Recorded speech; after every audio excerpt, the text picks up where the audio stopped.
stream. Talking about these subpoenas here. Go on the Trump subpoenas, CNN. The investigation into Donald Trump's efforts to overturn the 2020 election in Georgia has expanded into his inner circle. An Atlanta area grand jury just subpoenaed his former attorney, Rudy Giuliani, and Senator Lindsey Graham, among others. CNN's Sarah Murray is here with us. Sarah, what have you learned?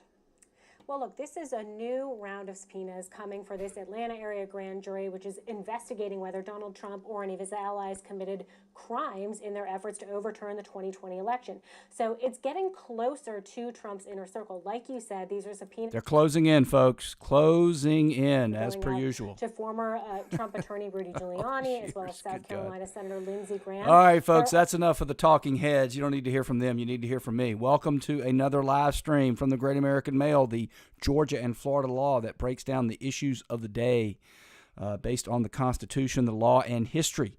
And you need to know a lot of law, and you need to know a lot of history, and you need to know a lot of Constitution to understand what's going on here. But let me cut to the chase for those of you who can't stick around for it's probably going to be about 10 minutes, maybe a little longer, maybe a little less, that I can wrap this up for you, folks. You're looking at a group of the people that have been subpoenaed.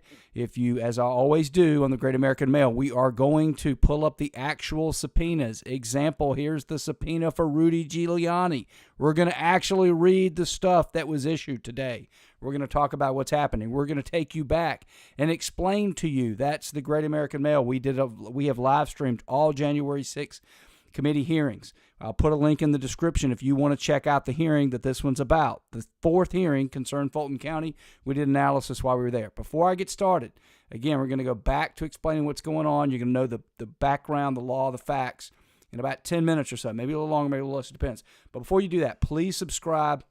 If you like this, hit the like button. That really helps content creators out, folks, as we're trying to spread the word and combat the fake news and the mainstream media. We really need the help. I really would appreciate it if you would subscribe, tell a friend to subscribe, cut this, share it, and let people know about it. So these are the folks that have been subpoenaed. Why are they being subpoenaed? Well, they're being subpoenaed because Fulton County, where I'm broadcasting from. I am sitting right now in my studio in Fulton County, Georgia, which is most of Atlanta is in Fulton County. Atlanta is in several counties, but Fulton County being one of them. Now, Fani Willis is the prosecutor who's doing this. She was elected in 2020. She was unopposed. She is a Democrat. Fulton County has a very strong Democrat lean, especially. Probably went, 75% for Biden, depending on how you want to look at it. So after the election, Fani Willis, who won right in 2020 to become the Fulton County DA, again, basically all you have to do is win the Democrat primary and you have it, she decided that rather than serve the folks of Fulton County, people like myself who actually pay the tax bill, which is exorbitant, she didn't care to serve us. She decides she's going to try to make a name for herself, try to make her famous, try to raise money, and try to embarrass Donald Trump. But you'll hear this here first, all right? I think this may be where Trump finally gets indicted. I will be surprised because if she wants Trump indicted, this 23-person grand jury will indict him.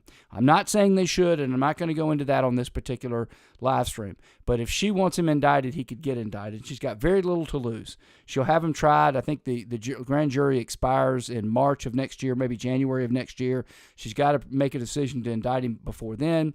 If she does, Trump comes down here, he's found innocent, he's found not guilty, whatever it is, whatever the result is, she doesn't care. She's got 2 years before she can run again. And believe me, folks, people will pour money into her coffers. So let's get to the subpoenas, figure out what's going on here. And then we're going to go back and you're going to find out why she's being emboldened to do this. The January 6th committee has helped her to get to this point and has bucked her up because I think they want her to do the dirty work. So let's go. The local mainstream media, fake news in Fulton County and Atlanta, Georgia is the Atlanta Journal-Constitution. Okay. Now, here's the article from them that came out. Normally it's behind a paywall because they can't make any money because all they do is send out garbage. But today, as a community, says right here, as a community service, I think they say they're giving it to us for free today. So, yeah, we provided this article as a public service. If you're being anti-Trump, we're happy to be public service. Anyway, the Fulton County Special Grand Jury investigating potential criminal interference in Georgia's 2020 elections has subpoenaed key members of former President Donald Trump's legal team, including his personal attorney, Rudy Giuliani, according to copies obtained by the Atlanta Journal-Constitution. Anyway, it goes on and on. He also subpoenaed Lindsey Graham, the senator, senior senator from South Carolina. I don't believe he's part of the legal team. I don't believe he's an attorney. But I wanted, before I get to that, and again, we're going to pull up subpoenas in a moment. Before we get to that, I want you to understand there's one other legal issue that's going on here. First is, did Trump commit a crime? We're going to get to that, and he didn't, and we all know he didn't, all right? But again, folks, I hate to tell you this, but it's true. When I was in law school, again, Georgia, Florida lawyer here, I've been practicing for over 25 years. We were taught you could indict a ham sandwich or you could indict a lamp. It's not hard because the grand jury, you never hear from anyone else. The grand jury in Fulton County, folks, is very, very much like the January 6th committee. The only difference is, right, is that when they finish their work, it's all going to become public record. But, the January 6th committee is never going to become public record. But other than that, they operate pretty much in secrecy, and you only get to hear one side. That's why we were taught you can indict a ham sandwich. People are going to be in there. They're going to hear all the negative things you can say. And at the end of the day, without hearing from the other side, of course they're going to indict. So she can do whatever she wants. And she's been encouraged to do this. I'll get to that in a moment. But before I get there, I want you to understand that the fact that she's going after attorneys, it's not the first subpoena she's got, but the first one she's going after attorneys. So the first thing they're going to have to do is pierce the veil, because Trump and his allies are going to say, look, I have attorney-client privilege. I was doing things on behalf of my client. So what you're going to see out of here soon, and we'll live stream when it happens, folks, and if they go to trial or they do any kind of hearing, folks, I will, in all likelihood, another reason you want to subscribe to this channel, because I'm here. I will be down in the Fulton County Superior Courthouse. I'll be down there broadcasting live, so you don't want to miss out on that. All right, let's take a look at one of the subpoenas, and then we're going to back up and explain to you why she's doing this, okay? I'm going to try to keep it to 10 minutes to get you informed. So here is an official subpoena. It was right here, filed in the office on July 5th, 2022. So today, the deputy clerk, you see right here, I'm circling right here. You can see right there in the blue that the clerk of Superior Court signed it. Let's scroll down. It was signed by the judge. We're going to go over one of these. This is Robert C.I. McBurney. He's a Fulton County Superior Court judge. He signed it on the 28th. Sometimes it takes him a couple days to walk it down to get the clerk to actually file it. It's fine. No big deal there. Had an intervening holiday and weekend. Not surprising. Spent a couple days. There you go right here. This is a certificate of material witness pursuant to a uniform act to secure the attendance of witnesses from without the state, codified. Now, folks, one thing you got to know, this was codified as part of right around the time of the New Deal in the 1930s. There is a uniform act. I basically do civil law, right? And in civil law, you can compel the attendance of a witness anywhere throughout the United States. What you have to do is you have to go to your county, where we are, Fulton County, ask them to issue a special writ, and then you take that writ to wherever the state the person is, and then that state where they reside will issue a local subpoena, and they'll have to come to testify. Now, here's a big difference. When you're talking about, that's civil. And what they have to do is they have to sit for a deposition. You can actually film it if you want. In criminal, you can actually compel them to come to the jurisdiction. That's the big difference. This is obviously a civil subpoena, so she's got the power to bring these people here. It's absolutely what she's going to do, is we're going to read for it. So right here, Section 1, she talks about a special grand jury investigation. She attaches Exhibit A. She applied for that. She got it. She attaches Exhibit B. The purpose for it. We probably won't deal with those because basically those Exhibit A and Exhibit B are just documents going, I applied to get a special grand jury, and you made me a special grand jury, so I'm legit. So they're showing the court I'm a legitimate grand jury. Based on the representations, right, she says she needs it. She has to petition for that. Then she gets down to here, right, paragraph 3, and we're going to go through a couple of them if I can get time. So paragraph 3, again, this is for, I believe, Giuliani. Let's scroll up to the top for the witness. Rudy Giuliani right here in paragraph 2, right? I'm a little surprised that she's leaving the birth date in there. You can see here, that's not proper for her to do that. But anyway, based on the representations made by the state in the attached petition for certification of need for testimony before special purpose grand jury pursuant to OCGA 241390 et sec. Et sec just means and the following. So you'll have section 91, 92, 93, 94. That's just a legal way, so I don't have to quote every single one of them. I can just say et sec, right, and the ones that follow. All right, folks, wherever you're listening to this broadcast, there's a similar one for you. All 50 states have passed this uniform. So believe me, if somebody somewhere thinks you're a witness to a criminal prosecution, they can make you do this, okay?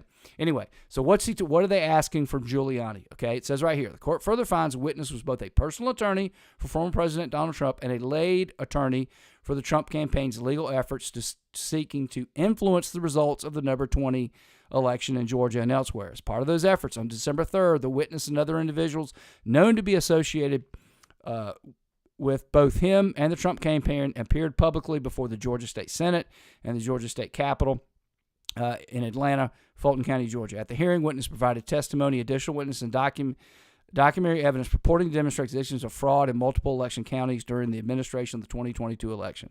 Anyway, so basically, they've got a pretty broad explanation of what's going on when they want to talk to him. All right, let's look at paragraph 4.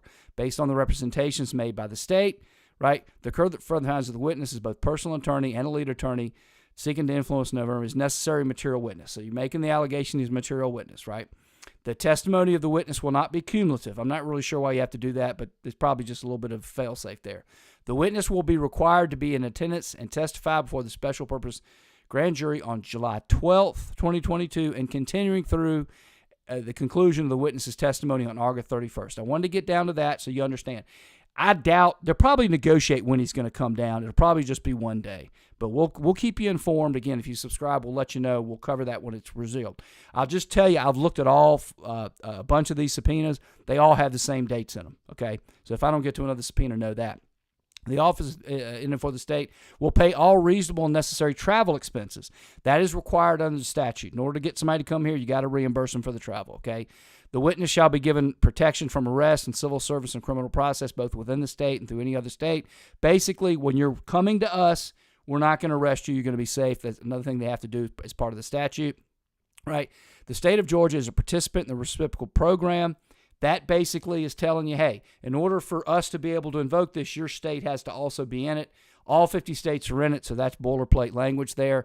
This certificate is made for the purpose of being presented. What they're saying is we intend to present this, and this apparently is the district right here, Supreme Court of New York. Folks, I don't know if you know this or not, but Supreme Court of New York is the first level, right? The Court of Appeals is the equivalent of the Supreme Court. Don't know why they do it in New York. It's strange, but it's why they do it. Anyway, and that's his particular district, and you can see here, this was signed by the Fulton County Superior Court judge at the request of the prosecutor.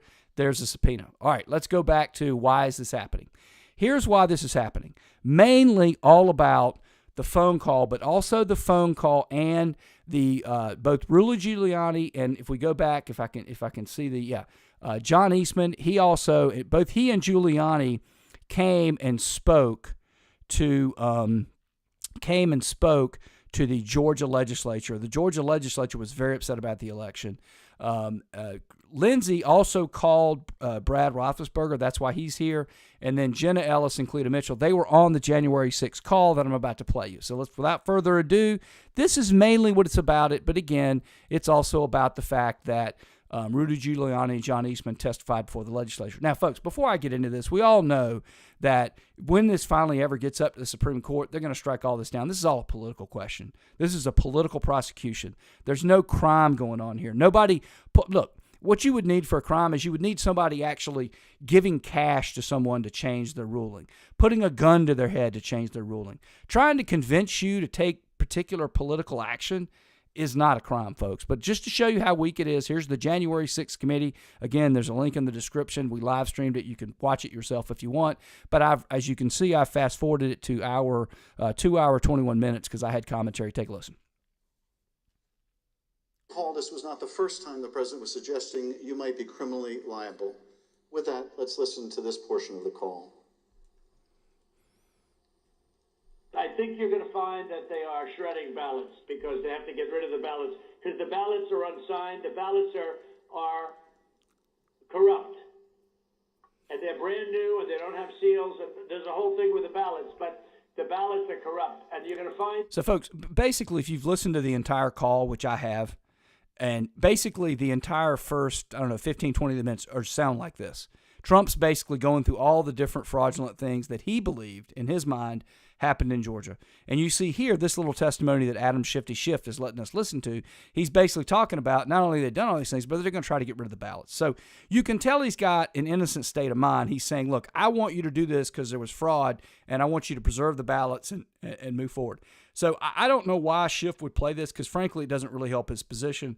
But the whole tenor of the call is not, hey, I want you to do something to help me overturn an election. The whole tenor of the call is, here's all the different fraudulent things. And again, we believe in being fair on the Great American Mail, so I will tell you that Rafflesberger, each time he got a chance to speak, and it wasn't very often to be honest, but every time he got a chance to speak, he calmly basically said, "No, Mr. Trump, or no, Mr. President, I, Secretary of State Rafflesberger, have looked into it, and I have determined that I did a great job. And my assistant who's here, he also looked into it, and he determined that he did a great job." Rafflesberger is conflicted because he's being accused of doing a poor job, and Trump is here trying to get him to do it. One other thing I covered in the broadcast, if you want to check it out, I don't know if we'll get to it here tonight.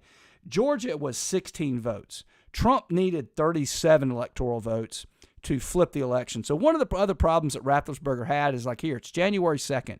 You're asking me to stick my neck out, and that's only going to get you 16. You need 37 to get to 269 to throw it in the House. Or if you can get more, to potentially win it. So I just want to throw that out there, but let's continue listening to the call. They are, and which is totally illegal. It's more illegal for you than it is for them because you know what they did and you're not reporting it. That's a criminal offense. And you can't let that happen. That's a big risk to you and to Ryan, your lawyer. That's a big risk. Secretary Raffensperger, after making a false claim about shredding of ballots, the president suggested that you may be committing a crime by not going along with his claims of election fraud. And after suggesting that you might have criminal exposure, President Trump makes his most explicit ask of the call. Let's play a part of that conversation. Again, here's where he's going to play the explosive bit. And again, I don't know where Rafflesberger, like maybe he skipped law school the day they taught law, or they caught examination, because all he basically he could have just played that last bit and said he basically said you've got criminal liability, because that was the only threatening thing on the call. But anyway, he continues. So look, all I want to do is this: I just want to find 11,780 votes. Now, folks, the Democrats are trying to claim that find means manufacture or find means fabricate. That's not what it means. If I say I want you to go find me a car, it already exists. I want you to go find it for me. There's already plenty of fraud. He's basically said all this fraud exists. They're trying to get rid of it. I just need you to find the 780. So there's nothing there. But once again, Schiff, just as he did with the impeachment, he basically, out of thin air, creates something that doesn't exist. So we're all intelligent enough to know that's easily debunked. But why is Fani Willis issuing these subpoenas today? Why is she going forward? Well, that was what the January 6th committee, and again, I'll put a link in the description. And I'll also put a link in the description to this article here, folks, because I'm not going to have time to get into it. It's going to end up almost being a 20-minute live stream. I didn't want to go that long. I want to keep these things short. But I will put a link in the description, folks. This is the Atlanta Journal-Constitution, okay? You scroll down, and if you want to read the subpoenas yourself, you just click here. And Rudy Giuliani will magically show up. You scroll down a little further, John Eastman, bam, it will magically pop up. I'll do that. You can do that. You can read it yourself. They all have the same, but they will, folks. What you'll want to do is go down here to paragraph 3. Paragraph 2 will tell you the name of the witness. And again, you're supposed to redact this stuff. This is improper, but I digress. Section 3 will tell you what they expect the witness to testify to. If you can do that on your own, I'm not going to have time to get to it tonight. But again, January 6th, they had Roethlisberger. You just saw him. They had his assistant, and they also had Shay Moss and Ruby Freeman, and she sounded like this.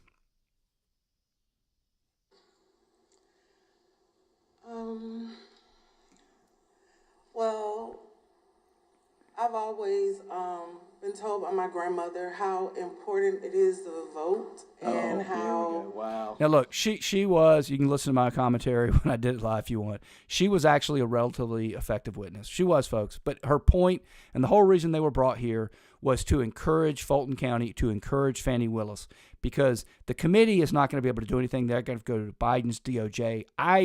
I'm sort of 50-50 on the fence about what Biden's DOJ will do, but I am now about 75-80% that Fani Willis will go ahead and indict Trump. All right? She's got really nothing to lose. She's got everything to gain. She's going to make her famous. She's going to get a lot of campaigns. They'll promise her the world. So anyway, if you want to take a look at our senatorial campaign between Raphael Warnock and Herschel Walker, you'll see the kind of money that these people were pouring into this. Anyway, if you enjoyed this, again, subscribe, share it. Sharing is caring, and we will see you on the next time at the Great American Mail.